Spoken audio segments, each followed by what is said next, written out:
Interval training is designed to make your goal race pace and distance comfortable and efficient. Although it's demanding, it's one of the best means of obtaining the fitness to handle your goal pace for a race. The idea behind interval training is simple. You'll alternate between periods of more intense running and relaxed jogging. There are 3 types of interval training that we're going to look at.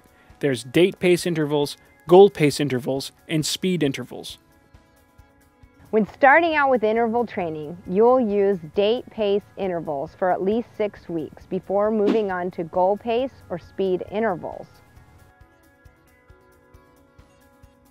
Date pace intervals focus on making your date pace more comfortable to run.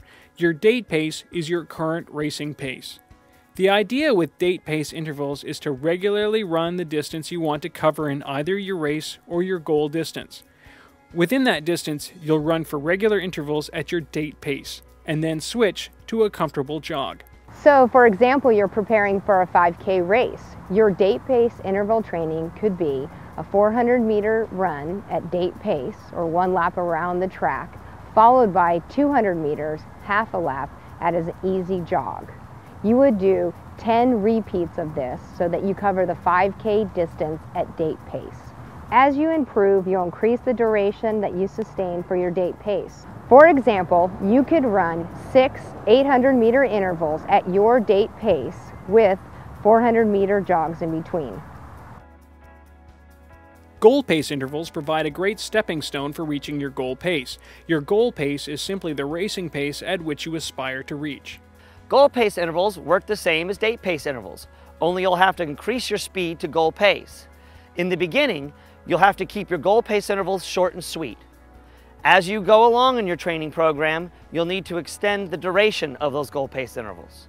To figure out your goal pace, simply divide your goal time for the race by the distance of the race.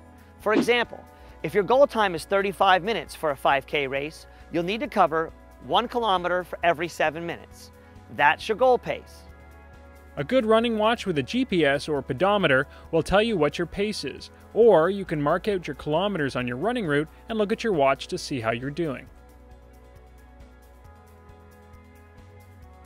Speed intervals are good workouts to include as you approach your goal race.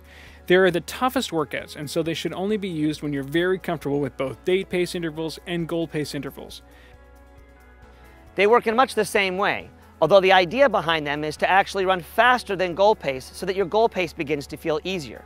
As you might have guessed, when you increase the speed, you have to shorten your interval distance and increase your recovery time.